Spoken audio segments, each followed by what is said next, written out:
नमस्ते दोस्तों, दा उत्तम चैनल पर आपका फिर से स्वागत है। भूगोल की श्रृंखला में आगे चलते हैं आज। ठीक है, क्या है आगे आज?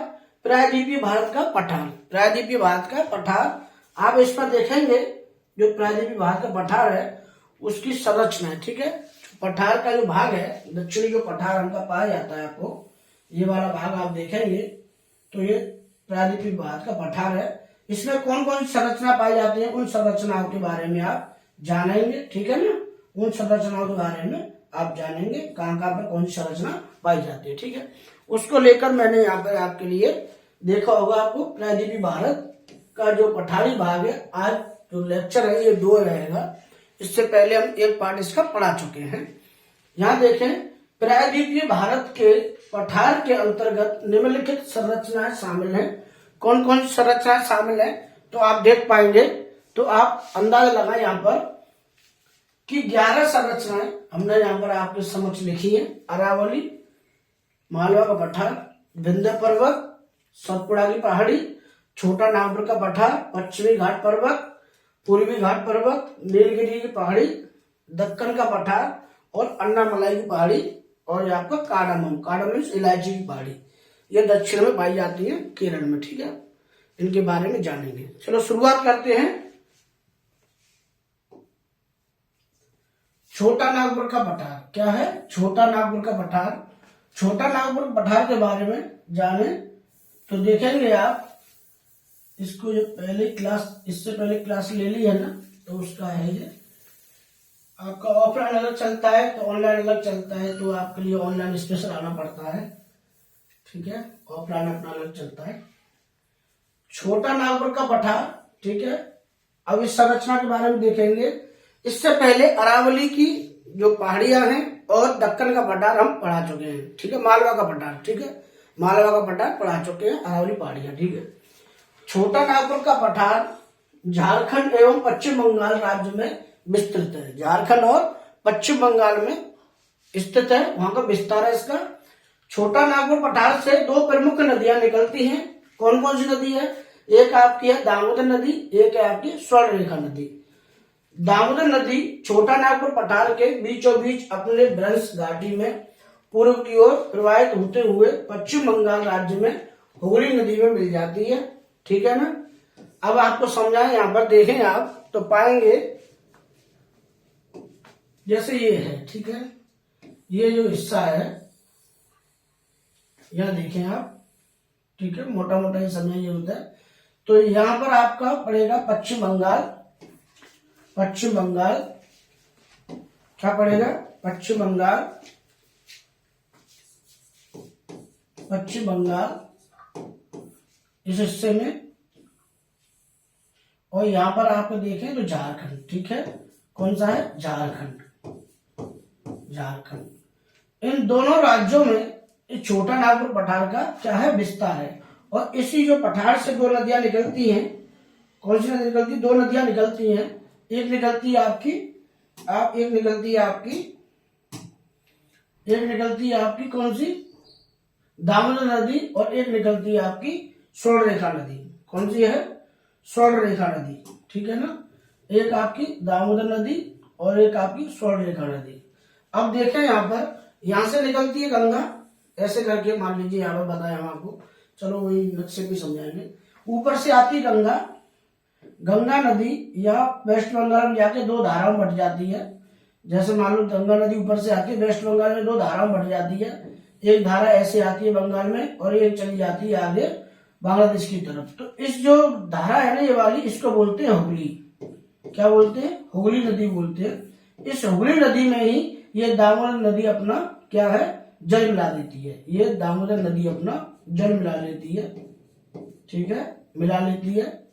और क्या है, ये दामोदर नदी जब हुगली नदी में मिल जाती है तो ये जब हुगली क्या है, हुगली फिर जाती है आपकी बंगाली खाड़ी में। हुगली नदी पर ही कलकत्ता जो है स्थापित है। ठीक है, जो बंदरगाह है आपका, कोलकाता बंदरगाह जो है वो हुगली नदी पर है। ठीक है, और इस छोटा नागपुर पठार से ही ये 2 नदियों का जो प्रवाहमान हो रहा है, जो निकल रहा है, ये छोटा नागपुर पठार से ही आपका प्रवाहित हो रही है। ठीक है, 2 राज्यों में फैली हुई है। ठीक है, जो छोटा नागपुर पठारी संरचना है पश्चिम बंगाल और झारखंड में। यही आप देखें, दामोदर नदी छोटा नागपुर पठार के बीचों बीच अपने भ्रंश रूप में क्या है प्रवाहित होते हुए पश्चिम बंगाल राज्य में हुगली नदी में मिल जाती है। अब भ्रंश हम पहले बता चुके हैं आपको, ठीक है, भ्रंश हम पहले बता चुके हैं। भ्रंश क्या होता है, ये देखें कि जैसे कोई पर्वत है, संरचना है ऐसे, ठीक है, तो ये बहुत सदियों से चली आ रही नदी ने इस चट्टान को काटा है, ऐसे काटा है, तो ये क्या है अपने भ्रंश में बह रही है, जैसे ऐसे समझ लीजिए ये, तो इस भ्रंश में नदियां बहती हैं। तो इसी को लेकर इस भ्रंश को लेकर आप देखेंगे, इस भ्रंश को लेकर इस भ्रंश को लेकर ऐसे इधर को दो नदी और ऐसे एक नदी, ठीक है, पश्चिम की साइड, ठीक है, पश्चिम की तरफ दो नदी हैं, एक है आपकी नर्मदा और एक है आपकी तापी, और पूर्व की तरफ देखेंगे, पूर्व की साइड में पूर्व में बहती जो नदी है उसका नाम है दामोदर। भारत के अंदर 3 ऐसी नदियां हैं जो भ्रंश घाटी में बहती हैं, ठीक है, भ्रंश घाटी में बहती हैं। कौन कौन सी है आपकी, नर्मदा, तापी और आपका दामोदर, ये भ्रंश घाटी में बहती हैं, ठीक है। भ्रंश घाटी मतलब है एक खड्ड बना के बहती है, ऐसे मतलब कि चट्टानों में ऐसे बहती है, ठीक है, ऐसे बहती। मान लो इस नाली में कोई नदी बह रही है, ऐसे करके ऐसे। आगे चले तो आप पाएंगे दामोदर नदी छोटा नागपुर पठार के 2 भागों में विभाजित करती है, छोटा नागपुर पठार को 2 भागों में विभाजित करती है। जो दामोदर नदी है, ये छोटा नागपुर का जो पठार है, आप देखें छोटा नागपुर का जो मान लो ये पठार है, ठीक है, इसको 2 भागों में विभाजित करती है, 2 भागों में विभाजित करती है। कौन कौन से भागों में विभाजित करेगी, ठीक है, ऐसे 2 भागों, ऊपर वाला हिस्सा अलग है, उत्तर वाला, और नीचे दक्षिण वाला, ठीक है। कौन कौन से भाग हैं आप देखें, यहाँ पर 2 भागों में विभाजित करती है, हजारीबाग का पठार और रांची का पठार, हजारीबाग का पठार और रांची का पठार। दामोदर नदी के उत्तर में हजारीबाग का पठार है और स्थित है ना, तथा दामोदर नदी के दक्षिण में रांची का पठार स्थित है। रांची का पठार भारत में समप्राय मैदान का उदाहरण है। आप देखें यहाँ पे तो पाएंगे ये पठार है ना, तो इसको बोलेंगे कौन सा पठार, देखिए यहाँ पे इसको बोलेंगे हजारीबाग का पठार, ठीक है, हजारीबाग का पठार, ठीक है। अब ये बड़ा बना है वो, मान लो ये है पठार, ये पठार है। इसको दामोदर नदी जो है 2 भागों में बांटती है, ठीक है, 2 भागों में बांटती है, 2 भागों में बांटती है दामोदर नदी।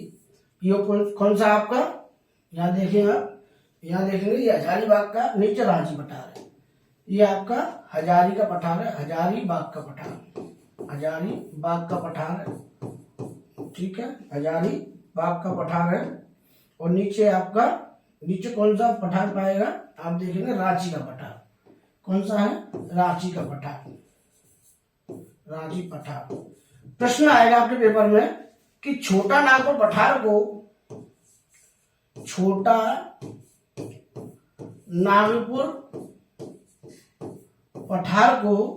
पठार को 2 भागों में कौन सी नदी बांटती है, तो आपकी रहेगी दामोदर नदी। क्या रहेगी, दामोदर नदी, क्या रहेगी, दामोदर नदी, ठीक है ना।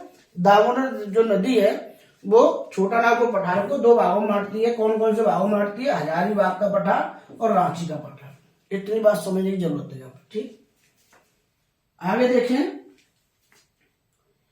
जो रांची का पठार है ना, रांची का पठार, ये संप्राय मैदान का उदाहरण है। संप्राय मैदान मतलब बिल्कुल ऐसे करके सपाट, ठीक है, संप्राय मैदान का सपाट, बिल्कुल ऐसे करके, ना कहीं चोटी पाई जाएगी या कुछ चट्टान पाई जाएगी, मतलब कोई पर्वतीय चोटी नहीं है, मतलब बिल्कुल सपाट है, टेबल की तरह, ठीक है।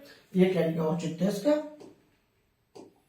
आगे देखें, पठार का ऐसा भाग, ऐसा मैदान, ठीक है, पठार का एक ऐसा मैदान जहां चट्टानी टीले अथवा शिखर नहीं पाए जाते, संप्राय मैदान कहलाते हैं, ठीक है। जैसे मान लो ये पठार है हमारा, ठीक है, ये पठार का भाग रहेगा, चोटी नहीं रहेगी यहाँ पर, ऐसे करके ऐसे, तो इसी को बोलते हैं संप्राय मैदान। पठार का मतलब क्या है?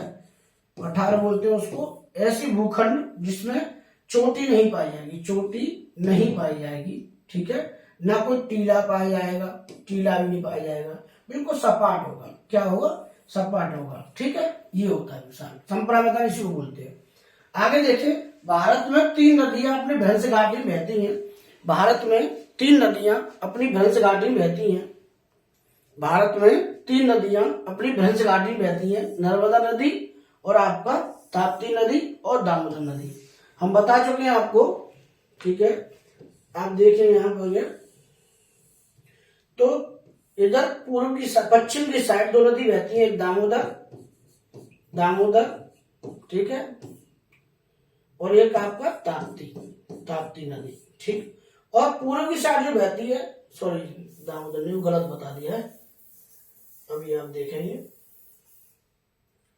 ये मिस्टेक हो जाती है कभी कभी। इधर जो नदी बहती है वो 2 नदी है भैंस घाटी में बहती है, ये नर्मदा और ये आपका रहेगा ताप्ती नदी। तापी बोलते नहीं, तापी बोलते हैं। और इधर जो नदी बहेगी उसका नाम है दामोदर नदी। ये तीनों नदी जो है किसमें बहती है? भैंस घाटी में बहती है। किसमें बहती है? भैंस घाटी में बहती है। ये दामोदर नदी है, ये नर्मदा नदी है, ये तापी नदी है, ये अपनी भैंस घाटी में बहती है। अर्थात आप देखेंगे ऐसे इस चट्टान से बहेंगी एक दर्रे में, ठीक है, नीचे जो खाई सी होती है, खाड़ी सी, उसमें बहती है खाड़ी बना के। आगे देखें तो आप पाएंगे स्वर्ण रेखा नदी के तट पर झारखंड राज्य की राजधानी रांची है। जो स्वर्ण रेखा नदी है उस पर जो राजधानी है रांची झारखंड की, वो स्वर्ण रेखा नदी पर स्थित है। ये प्रश्न कई बार पूछा चुका है कि स्वर्ण रेखा नदी पर किस राज्य की राजधानी है? तो झारखंड राज्य की राजधानी है रांची, ठीक है ना। जैसे आप यहाँ देखें कि ये झारखंड देखें, यहाँ पर ये वाला पार्ट रहेगा आपका झारखंड, ठीक है। यहाँ पर ये पठार है, छोटा नागपुर पठार, इसको 2 भागों में बांटती है कौन? दामोदर नदी, एक हजारीबाग का पठार, और नीचे रहेगा आपका, इधर देखिए 2 भागों में बांटती है दामोदर नदी से। उत्तरी में आपका रहेगा जो छोटा नागपुर का पठार है, ये उत्तर में रहेगा आपका,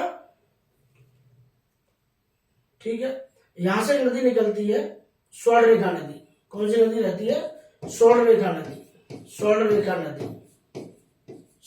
नदी रहती है। इस स्वर्ण रेखा नदी पर ही रांची राजधानी है। क्या है? रांची राजधानी है। किसकी राजधानी है? वो झारखंड की राजधानी है। अब आप कमेंट में बताइएगा कि रांची से कौन से प्लेयर हैं, ठीक है, जो अपने आप में प्रसिद्ध हैं और वर्ल्ड कप लेके आएंगे हमारे लिए, और रांची के ही हैं, ठीक। यहां देखें आप तो पाएंगे स्वर्ण रेखा नदी पूर्व की ओर प्रवाहित होते हुए बंगाल की खाड़ी में अपना जल गिराती है। छोटा नागपुर का पठार भारत में खनिज संप्रदाय की दृष्टि से समृद्ध पठार है और लोहा, कोयला, यूरेनियम खनिज प्राप्त होते हैं, ठीक है। जो छोटा नागपुर का पठार है ना, वो क्या है? खनिजों से भरपूर है, समृद्ध है, ठीक है। अगर आप हकीकत देखें तो कहने में अतिशयोक्ति नहीं होगी कि जहां पर भंडार है, जहां पर संसाधन है, वो राज्य आज गरीब है। वे राज्य आज गरीब है, और जहां पर इन संसाधनों का यहां से ले जाके प्रयोग होता है, वे राज्य क्या है? आज अमीर है। जैसे आप देखें गोवा है, गोवा संसाधन नहीं है लेकिन संपन्न है, ठीक है। दिल्ली जैसा राज्य देखिए, वहां से माल आता है, और जो माल को खोदते हैं, जिनके जमीन के मालिक है, आदिवासी लोग हैं, जो वहां के मालिक है, उनके हिस्से में कुछ नहीं आता। और जो लोग धन का लालच देके या धन के बाहुबल के कारण इन राज्यों से क्या है? कच्चा उत्पादन लेकर, कच्चा माल लेकर अपनी फैक्ट्री बनाकर फिर इन्हीं को बेचते हैं, ठीक है। तो वो व्यवस्था आज भी है अंग्रेजों वाली, बस यह कि रूप बदल गया, ठीक है। शोषणकारी व्यवस्था आज भी है, जिसके घर में जहां जो किसान है, जिसकी वजह से संसार चलता है, ठीक है। हम खासकर अपने देश में लें, कृषि प्रधान देश है, लेकिन आप अपने आसपास के किसानों को देखोगे तो उनकी हालत देखना, एक चपरासी होगा ना 4th क्लास में जो लगा हुआ है, उसकी कंडीशन उस किसान से ठीक है, रहने लायक है, ठीक है। उस किसान के पास क्या है? केवल खेती है, खेती उसकी इज्जत है, खेती सब कुछ है, बाकी और उसके पास कुछ भी नहीं है। ठीक है, ये व्यवस्था इसलिए बनाई है, सरकारों ने बनाई है, कुछ समाज ने बनाई है, कुछ पूंजीपतियों ने बनाई है। तीनों ने मिलकर क्या है, जो उत्पादक हैं देश के, जो मैकेनिक है, उनको हमेशा नीच समझा गया। ठीक है, उनको हमेशा निम्नतर आंका गया। जैसे आप समझे, बर्तन बनाने का कारखाना है, जो मान लो जो मटके बनाने का काम करते थे, वो एक तकनीक क्या है, वैज्ञानिक क्या है, सोच है। और उसको आज समाज के दायरे में देखो, वो क्या है, निम्न स्तर पर बैठा हुआ है। किसान फसल को बोता है, काटता है, फिर उसके बाद गेहूं आपको निकाल के देता है। वो भी तो कृषि वैज्ञानिक है अपने आप में, उन्हें भी तकनीक ज्ञान बनाया है अपने आप में। और उसको क्या, किसानों को क्या है, कम तरह आंकते हैं। आप कहीं जाके बैठ जाओ, क्या करते हैं, खेती करते हैं, मजदूरी करते हैं, बस इतना। किसान का मतलब मजदूरी एक तरह से।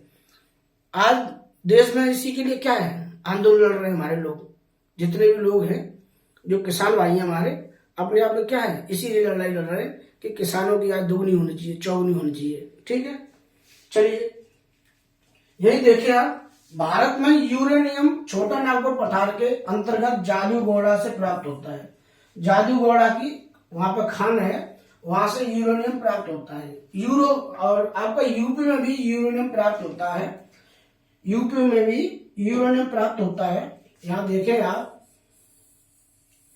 जो छोटा नागपुर का पठार है, यहाँ पर क्या है, अपने आप में समृद्ध है, अपने आप में समृद्ध है। ठीक है, अपने आप में समृद्ध है।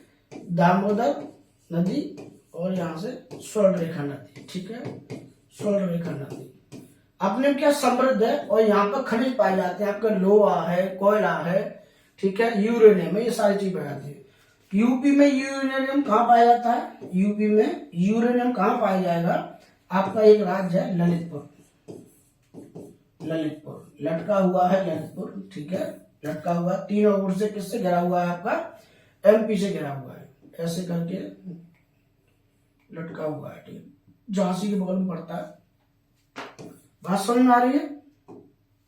यही देखें आप, खनिज संपदा की दृष्टि से क्या है होने के कारण छोटा नागपुर पठार भारत का रूल प्रदेश है। रूल प्रदेश का मतलब क्या होता है, आप देखें, रूर प्रदेश जर्मनी में है। कहां पर है रूर प्रदेश, जर्मनी में है। जर्मनी में दो नदियां रूर और राइन प्रवाहित होती हैं, रूर और राइन प्रवाहित होती हैं। इन नदियों के बीच के क्षेत्र को, इन नदियों के बीच के क्षेत्र को रूर प्रदेश कहा जाता है। कौन सा प्रदेश, रूर प्रदेश कहा जाता है। यहाँ खनिज संसाधन का प्रचुर भंडार है, यहाँ पर खनिज संसाधनों का प्रचुर भंडार है। छोटा नागपुर पठार के उत्तर पूर्व में राजमहल की पहाड़ियां हैं। ठीक है, राजमहल की पहाड़ियां हैं। राजमहल की पहाड़ियां अवस्थित मुख्य रूप से झारखंड राज्य में ही हैं। ठीक है, आप देखेंगे यहाँ पे ऐसे देखिए आप, जो ये झारखंड में छोटा नागपुर का पठार है, इस भाग में, इसके पूर्व में राजमहल की पहाड़ियां हैं, राजमहल की पहाड़ियां हैं। ठीक है, राजमहल की पहाड़ियां कहाँ पाई जाती हैं, ये भी आपकी झारखंड में पाई जाती है। कहाँ पाई जाती है, झारखंड में ही पाई जाती है। इसी पठारी, दक्षिण का पठार है ना, पठारी भाग है, इसी का भाग है राजमहल की पहाड़ियां। आगे हमने आपको बताया था कि जो मेघालय में पठार है, जो 3 पहाड़ियों बटा हुआ है, गारो, खासी, जैंतिया, उसके साथ ही आपने असम के बारे में भी हमने बताया था, सुना था कि असम में 2 पहाड़ियां हैं, मिखिल और रेगमा। ठीक है, वो भी क्या है, इस प्रायद्वीपीय पठार का ही भाग है। ठीक है, इस प्रायद्वीपीय भारत के पठार का ही वो भाग है आगे। ठीक है, यहां समझ में आई, राजमहल पहाड़ियां अवस्थित है, ये मुख्य रूप से झारखंड में राज्य में ही अवस्थित है। आगे चले तो आप पाएंगे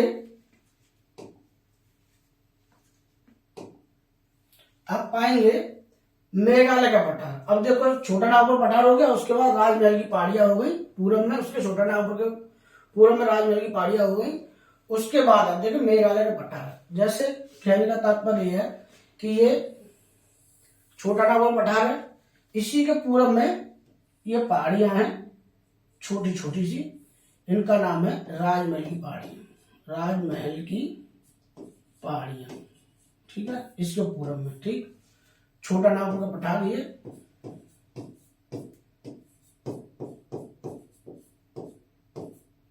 छोटा छोटा नागपुर पठार, ठीक है।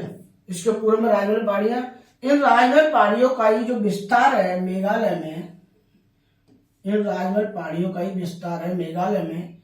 इन जो चोटियां हैं तीनों, इनका नाम है, ठीक है, क्या नाम है? गारो खासी जयंतिया। गारो खासी जयंतिया। क्या होगा नाम? जयंतिया।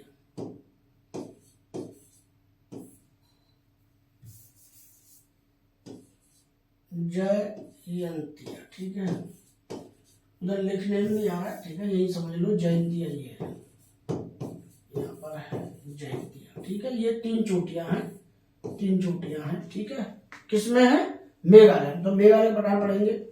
देखो मेघालय का पठार में क्या है? शिलोंग का पठार एक स्वतंत्र पठार न होकर यह प्रायद्वीपीय भारत के पठार का ही भाग है, ठीक है।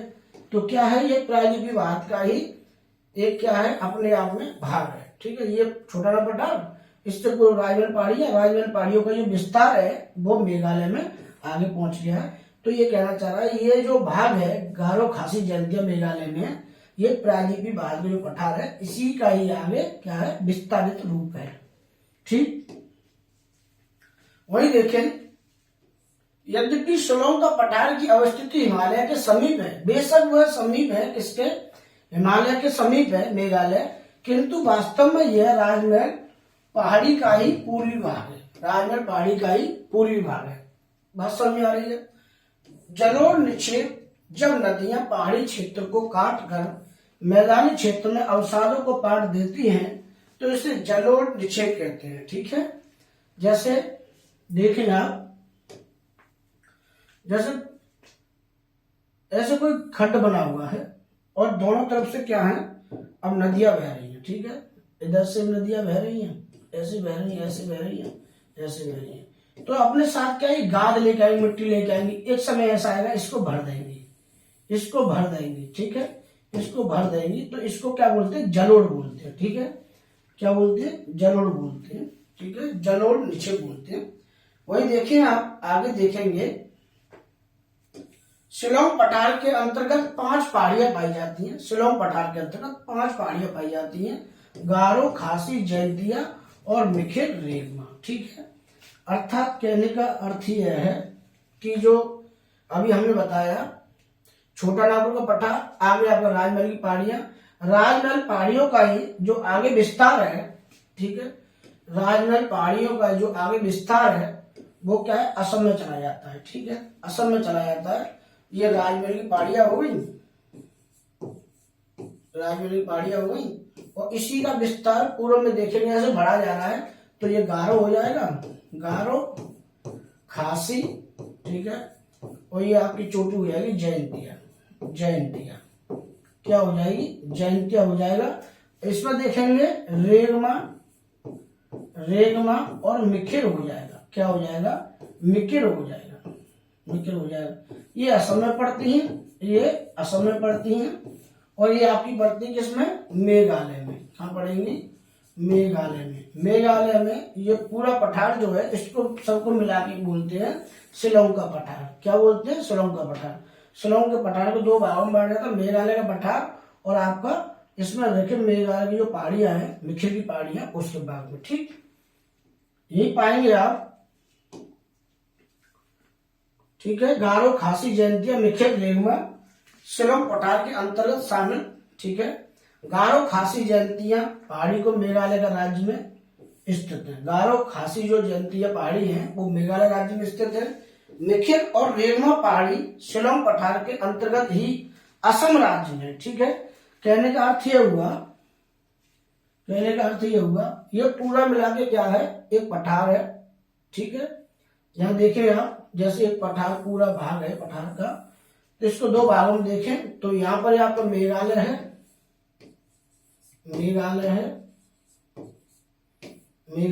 और ये आपका असम है, ठीक है, असम है। इसको टोटल को पूरे को बोलते हैं शिलोंग का पठार। क्या बोलते हैं? शिलोंग का पठार बोलते हैं। पठार, इस पठार को राज्यों के आधार पर 2 भागों में बांटा गया है, ठीक है। कौन कौन सा? यहाँ मेघालय पठार हो रहा है, ठीक है। और ये आपका क्या है, दो चोटियों बट गया, असम पठार कह लो। असम पठार नाम तो नहीं है, लेकिन आपका मेखिल और रेगमा पहाड़ियां हैं, रेगमा पहाड़ियां हैं। और यहाँ पर 3 पहाड़ियां हैं, गारो, खासी और जयंती। ठीक है, जे फॉर जयंती ऐसा समझ लीजिए आप। ठीक, बात समझ में आ रही होगी। पहाड़ी है, अंतर्गत असम राज्य में आती है। ठीक है। शिलोंग पठार की सबसे ऊंची चोटी जो है नोकलेक है। कौन सी है? नोकलेक चोटी कहाँ पाई जाती है आपकी? शिलोंग पठार में ही पाई जाती है, शिलोंग पठार में ही पाई जाती है। जो सारी जो व्यवस्था है इस पठार में ही आपकी क्या है, ये चोटी पाई जाएगी। सबसे कौन सी चोटी है शिलोंग पठार की पूरे की? ये आपकी नोकलेक, नोकलेक सबसे ऊंची चोटी है। ठीक, आगे देखें आप, आगे देखें। नोकरेक के बाद गारो पहाड़ी के अंतर्गत आती है। जो नोकरेक चोटी है ये गारो पहाड़ी के अंतर्गत आती है। यहां से प्रश्न कैसे पूछे जाते हैं कि मेघालय जो पठार है, मेघालय पठार है, वो किस भूखंड का भाग है? तो आपका आएगा, ये आपका आएगा गोंडवाना लैंड का भाग है, पहली बात। फिर आपका प्रायद्वीपीय भारत का भाग है, ये भी सही है।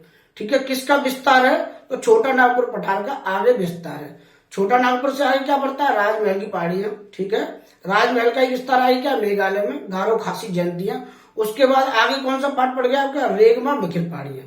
शिलोंग पठार में 5 चोटी पाई जाती है। कौन सी? गारो, खासी, जयंतियां और रेगमा, मेखिल। लेकिन अगर मेघालय पठार में 3 में देखी जाए तो गारो, खासी, जयंतियां, और असम में पाई जाएंगी रेगमा, मेखिल पहाड़ी है। ये प्रायद्वीपीय भारत के पठार का ही भाग। ठीक है, आगे चलें तो देखेंगे, आगे चलें विंध्य पर्वत। कौन सा है? विंध्य पर्वत देखेंगे आगे। विंध्य पर्वत, विंध्य पर्वत श्रेणी मालवा पठार के दक्षिण में स्थित है। ठीक है, यहां देखें आप, ये आपका अरावली।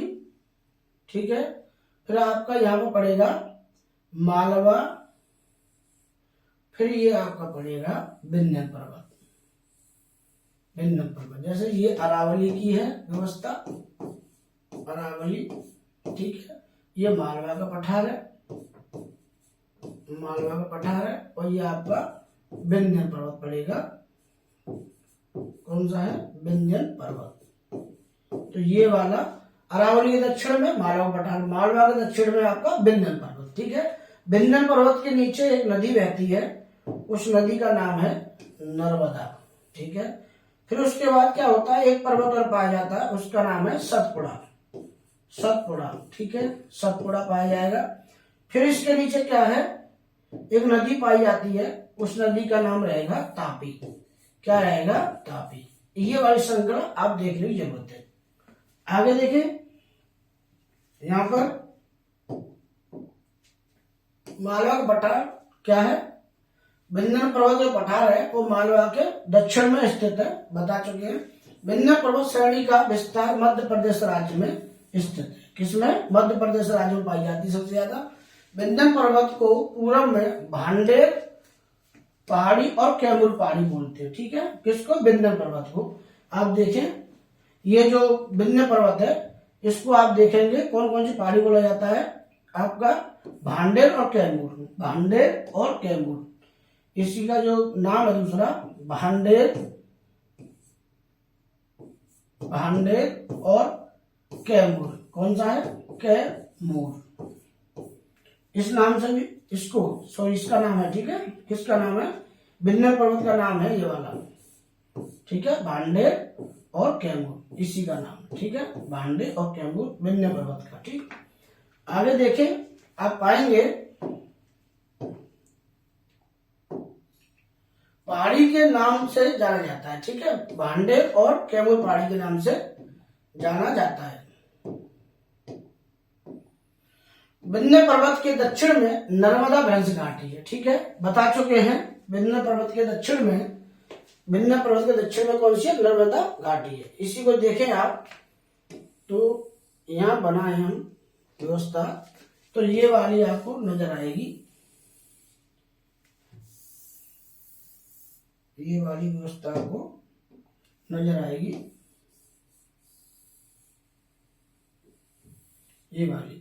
तो ये आपका रहेगा अरावली पर्वत, ये आपका अरावली पर्वत रहेगा, ठीक है, ये अरावली पर्वत है।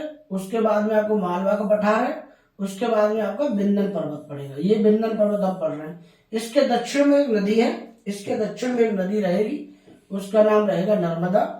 उसके बाद फिर एक पर्वत पड़ेगा, उस पर्वत का नाम रहेगा सतपुड़ा, सतपुड़ा क्या पड़ेगा, सतपुड़ा।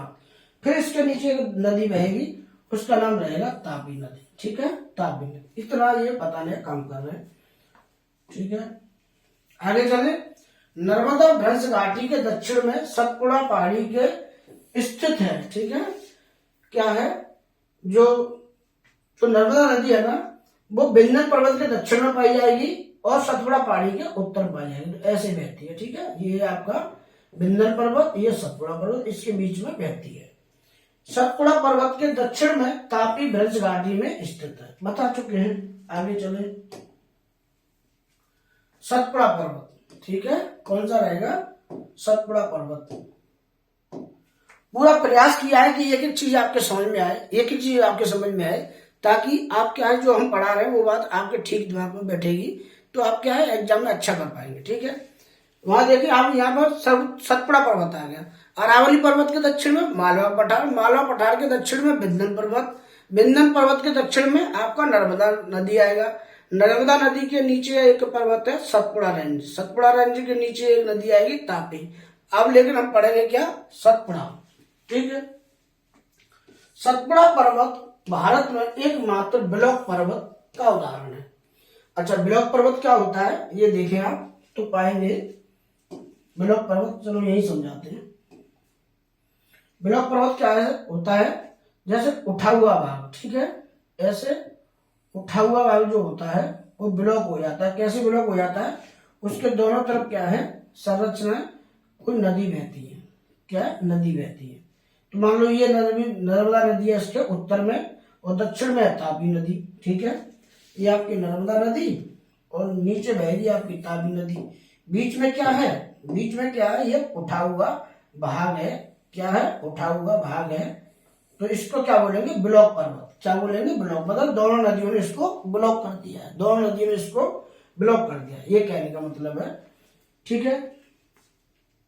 सतपुड़ा पर्वत पश्चिम से, सतपुड़ा पर्वत पश्चिम से पूर्व की ओर 3 पहाड़ियों के रूप में विस्तृत है। पश्चिम से पूर्व की ओर, ठीक है, पश्चिम से पूर्व की ओर 3 पहाड़ियों में विस्तृत है। कौन सा, रायपीपला की पहाड़ी, महादेव पहाड़ी और मैकाल की पहाड़ी, ठीक है। यही देखें आप तो पाएंगे, इसी को मिटाता हूं मैं। मान लो ये सतपुड़ा पर्वत है हमारा, ऐसे बना लिया हमने सतपुड़ा पर्वत, ठीक है, ये वाला। तो इस पर 3 पहाड़ी पाई जाती है। एक आपकी रायपीपला की पहाड़ी हो जाएगी, ठीक है, दूसरी महादेव की पहाड़ी हो जाएगी, ठीक है, तीसरी आपकी मैकाल की पहाड़ी हो जाएगी, ठीक है। ये 3 पहाड़ियों के रूप में विस्तृत, 3 पहाड़ी मतलब है सतपुड़ा, लेकिन इसको 3 नामों से जाना जाता है। कौन कौन सी पहाड़ी है आपकी, रायपीपला, महादेव, मैकाल, रायपीपला, महादेव, मैकाल, रायपीपला, ठीक है, महादेव, मैकाल। आगे देखें, यहां भी समझा दूं, मान लो सतपुड़ा पर्वत है, ये बहुत बड़ा पर्वत है, मान लो ऐसे बना लिया हमने ऐसे करके। तो ये 3 पहाड़ियों में जाना जाता है। कौन सा आपका, रायपीपला, रायपीपला, और ये आपका महादेव, महादेव, महादेव रहेगा, और ये आपका मैकाल रहेगा, ठीक है। ये बात है, मैकाल मतलब पर्वत पूरा है सतपुड़ा, सतपुड़ा, इसको अलग अलग नामों से जाना जा रहा है। कहां पर, महाराष्ट्र में पड़ता है सतपुड़ा रेंज जो आपकी ज्यादातर, तो वहां पर 3 नामों से जाना जाता है, रायपीपला, महादेव और मैकाल। आगे देखें, रायपीपला सतपुड़ा पर्वत की सबसे पश्चिमी पहाड़ी है। तो ये क्या है, सबसे पश्चिमी पहाड़ी है, इस हिसाब से देखेंगे तो पश्चिमी पहाड़ी है सबसे, ठीक है, सबसे पश्चिमी पहाड़ी है। आप यहां देखिए पश्चिम भाग में है तो पश्चिमी, पश्चिमी पहाड़ी कौन सी है? राजपीपला। ठीक, आगे देखें, महादेव पहाड़ी सतपुड़ा पर्वत पर स्थित मध्य की पहाड़ी है। जो महादेव पहाड़ी है वो बीच में पड़ रही है। देखो महादेव पहाड़ी कहां है? मध्य में, मध्य में पड़ रही है। ठीक है, आगे देखें, आगे देखेंगे आप, सतपुड़ा पर्वत की सबसे ऊंची चोटी धूपगढ़ चोटी। कौन सी चोटी? धूपगढ़ चोटी जो है सबसे ऊंची चोटी, धूपगढ़ चोटी, धूपगढ़ चोटी, चोटी महादेव पहाड़ी पर स्थित है, अर्थात मध्य में स्थित है। तो धूपगढ़ चोटी है, धूपगढ़ जो चोटी है, धूपगढ़ वो चोटी है, वो कहां पर है? आपकी महादेव पहाड़ी पर है धूपगढ़ चोटी। ठीक है,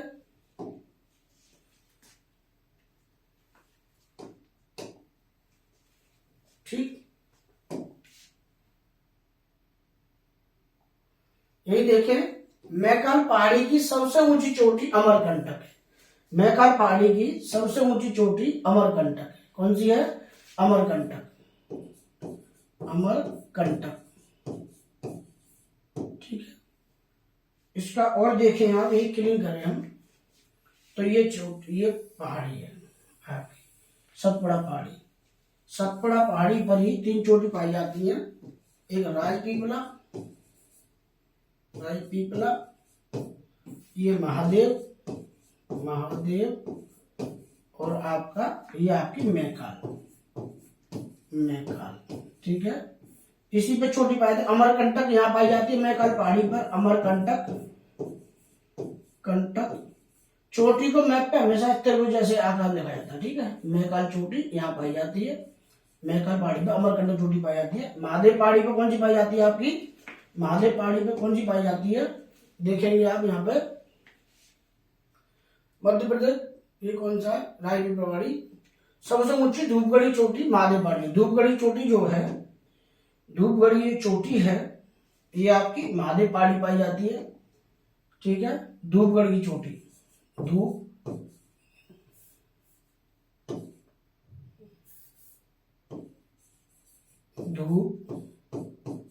गढ़ की जो चोटी है ये आपकी महादेव पहाड़ी पाई जाती है। और यहाँ पर आपकी देखेंगे तो ये आपकी क्या है? अमरकंटक पाई जाती है। ठीक, आगे देखें, मैकाल पहाड़ी मध्य प्रदेश और छत्तीसगढ़ राज्य की सीमा बनाती है।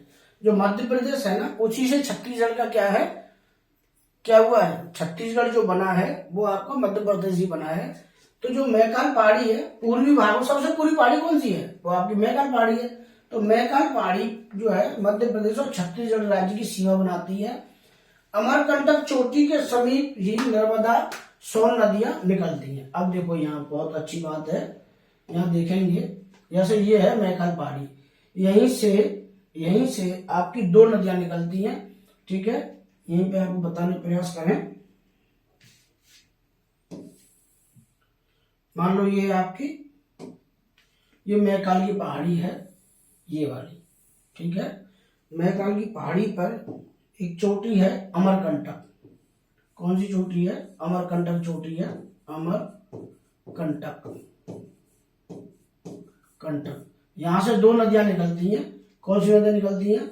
सोन और नर्मदा। कौन सी? सोन और नर्मदा, नर्मदा, नर्मदा। और ये सोन नदी, कौन सी है? सोन नदी। अब देखिए, पहाड़ी एक ही है मैकाल पहाड़ी। कौन सी है? मैकाल पहाड़ी, मैकाल पहाड़ी सतपुड़ा रेंज की सबसे पूर्वी भाग है।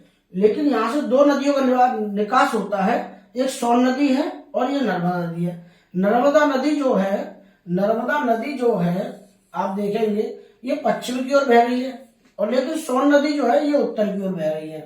कहाँ बह रही है? उत्तर की ओर। सोन नदी पटना में जाके गंगा में मिल जाती है।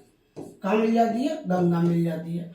और ये नर्मदा नदी जो है, ये वाली नर्मदा नदी जो है, ये अरब सागर में गिर जाती है। कहाँ गिर जाती है? अरब सागर में गिर जाती है। ठीक है, अरब सागर में गिरती है। इसका मतलब पश्चिम में ये नदी जाती है। ठीक, यही देखें आप, यही देखें आप तो पाएंगे।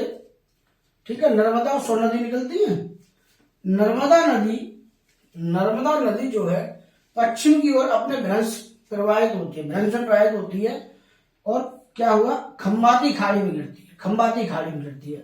खंबाती खाड़ी किसे कहते हैं, तो आप देखेंगे जैसे ये नक्शा बना हुआ है हमारा, इस पर देखें तो पाएंगे जैसे ये गुजरात है,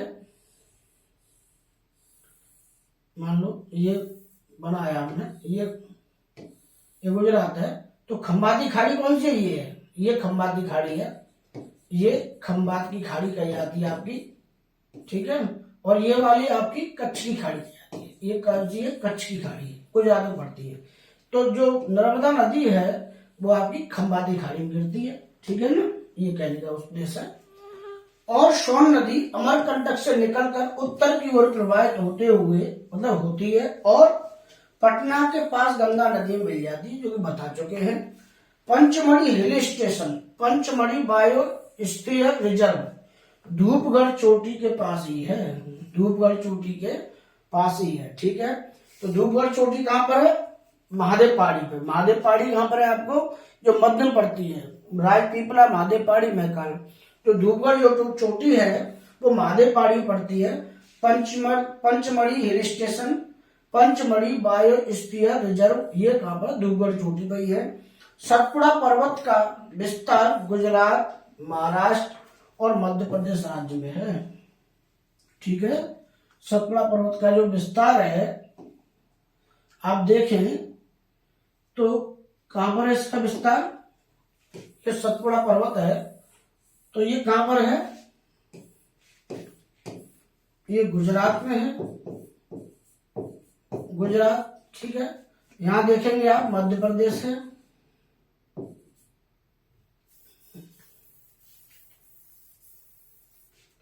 महाराष्ट्र,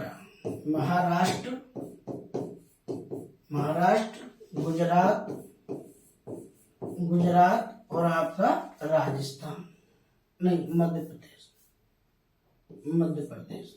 ठीक है, मध्य प्रदेश, ये तीनों पड़ता है, ठीक है ना। कौन कौन से राज्यों में देखेंगे आप यहाँ पर, गुजरात, महाराष्ट्र और मध्य प्रदेश पड़ता है, ये 3 राज्य। क्रम देख लेना, ठीक है, क्रम देख लेना, ये गुजरात इधर आ जाएगा, ये देखें आप,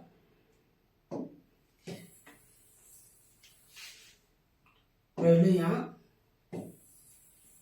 ये सतपुड़ा रेंज है, तो ये आपका पड़ेगा, ये आपका गुजरात है, गुजरात, फिर आपका महाराष्ट्र,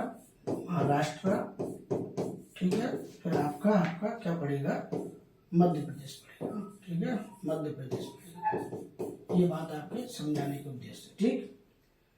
आगे देखें तो आप पाएंगे, आगे देखें तो आप पाएंगे 3 राज्यों में पाई जाती है आपकी, ठीक है। आगे देखें तो आप पाएंगे दक्कन का पठार, ये आपने पढ़ लिया, सतपुड़ा की रेंज पढ़ लिया, अब दक्कन का पठार पढ़ेंगे।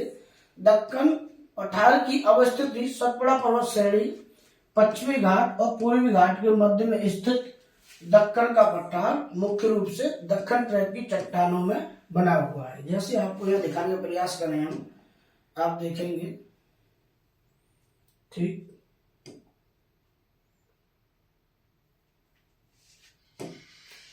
आप पाएंगे यहाँ पर तो दक्कन का पठार है, वो देखें,